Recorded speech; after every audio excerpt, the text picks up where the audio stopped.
तळेवासी यांची पाणी समस्या मार्गी लावू, मंत्री भरत गोगावले। 20 मार्च 2027 रोजी चौदार तळे सत्याग्रहाच्या शतकपूर्ती निमित्ताने शासनाने नियोजित केलेल्या 55 कोटी रुपयांच्या कामासंदर्भातील योजनांच्या पूर्ततेसाठी चौदार तळे परिसरातील नागरिकांना पाणी समस्या निर्माण झाल्यास ती समस्या मार्गी लावण्यासाठी शासन वचनबद्ध असल्याची ग्वाही मंत्री भरत गोगावले यांनी आज चौदार तळे परिसरातील नागरिकांशी थेट संवाद साधून दिली। महाड नगर परिषदेमार्फत मागील आठवड्यात चौदार तळ्यातील पाणी व गाळ काढण्यासंदर्भातील घेण्यात आलेल्या धोरणात्मक निर्णयाचा परिणाम परिसरातील विंधन विहिरी व विहिरींचे पाणी अधिक कमी होण्यात झाल्याची तक्रार स्थानिक नागरिकांकडून करण्यात आली होती। चौदार तळे सत्याग्रहाच्या शतकपूर्ती करता शासनाने निर्धारित केलेल्या कामामधील हे एक काम असून यामुळे परिसरातील नागरिकांना पाणी समस्या निर्माण झाल्याबाबत त्यांच्या असलेल्या भावना जाणून घेण्यासाठी आज मंत्री भरत गोगावले यांनी चौदार तळे श्री राम मंदिरामध्ये सर्व नागरिक व बंधू भगिनींशी थेट संवाद साधला व त्यांच्या भावना समजून घेतल्या। या संदर्भात शासनाच्या वतीने त्यांनी उपस्थित सर्व चौदार तळे व महाडकर नागरिकांना येणाऱ्या काळात कोणत्याही प्रकारची पाणी समस्या महाडकर नागरिकांना भेडसावणार नाही यासाठी महाराष्ट्र शासन वचनबद्ध असल्याची ग्वाही दिली।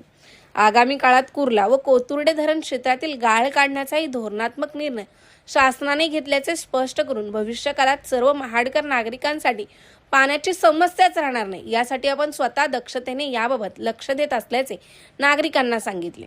या प्रसंगी नगराध्यक्ष सुनील कविस्कर यांच्यासह जिल्हा प्रवक्ते नितीन पावले, शहर प्रमुख डॉक्टर चेतन सुर्वे, महाड नगर परिषदेमधील शिवसेना, भारतीय जनता पक्ष यांचे स्थानिक पदाधिकारी, नगरसेवक व परिसरातील नागरिक बंधू भगिनी मोठ्या संख्येने उपस्थित होते। ब्युरो रिपोर्ट, तेज मराठी न्यूज, महाड, रायगड।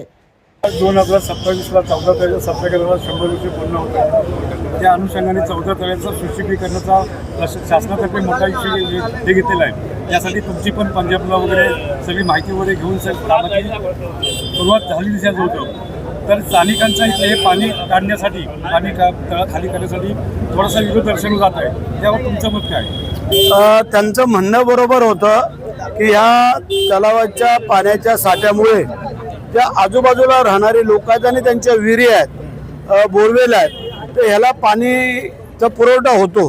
हे पाणी जर आपण पूर्ण काढलं तर मग तिथं आमच्या विहिरी आटतील, बोरवेल आटतील आणि आम्हाला अडचण होतील। म्हणजे पिण्याच्या पाण्यासाठी आपण वेगळं पाणी जे काही देतो, परंतु इतर वापरासाठी हे जे पाणी त्यांना विहिरींचं आणि बोरिंगचं उपयोगी पडतं ते नंतर मिळणार नाही ही त्यांना भीती वाटते। कारण 2021मध्ये महापूर आल्यानंतर जे काय तलाव कचरा गाळ काढण्यासाठी साफ केलं त्यावेळेला त्यांना तशी अडचण भासली होती। त्यांची म्हणणं बरोबर आहे, चुकीचं काय नाही आहे, परंतु त्याच्यावरती पर्याय पण काढणं गरजेचं आहे। कारण पुढच्या 100व्या वर्षी जर हे आम्हाला सगळं करायचं आहे तर आता त्याची सुरुवात करणं गरजेचं आहे। म्हणून आता आमची साधक बाधक चर्चा झाली। जर भविष्यात पाण्याची टंचाई भासली तर तो पाणी पुरवठा कसा करायचा, काय करायचा, ह्याची आम्ही साधक बाधक चर्चा केली आणि त्याच्यावरती आता पडदा टाकलेला आहे। आम्ही कामाला सुरुवात करणार आहोत आणि आम्ही त्याप्रमाणे पाण्याचं नियोजन करून कोणाला पाणी कमी पडणार नाही पिण्यासाठी आणि वापरण्यासाठी याची जबाबदारी घेऊ। समाधानी तर सगळेच होऊ शकत नाहीत, परंतु जे काय आमची साधक बाधक चर्चा झाली याच्यावरती त्यांना आम्ही समाधानी करवलं आणि त्यांना सांगितलं की कशा प्रकारे आम्ही काय करू शकतो। आमचे नगराध्यक्ष आहेत, नगरसेवक आहेत, यांच्यावर पण जबाबदारी दिली आम्ही पण स्वतः।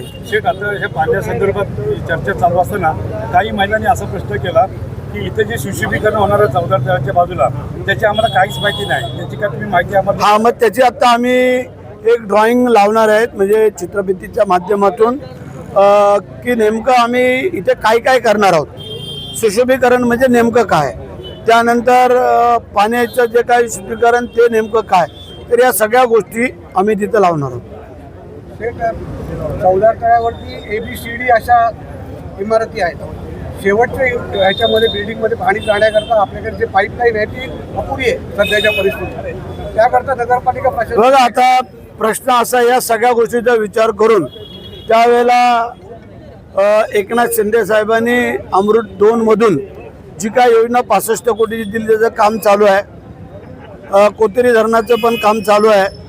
भविष्यामध्ये हे धरण पूर्ण झाल्यानंतर महाड शहराला कधीच पाण्याची टंचाई भासणार नाही आणि कुर्ला धरण आणि कोथुर्ड्याचं धरण या दोन्ही धरणातला पण गाळ काढण्याचं आम्ही नियोजन करतोय की भविष्यामध्ये की या महाड शहराला कधीच पाण्याची टंचाई भासणार नाही अशा प्रकारचं नियोजन.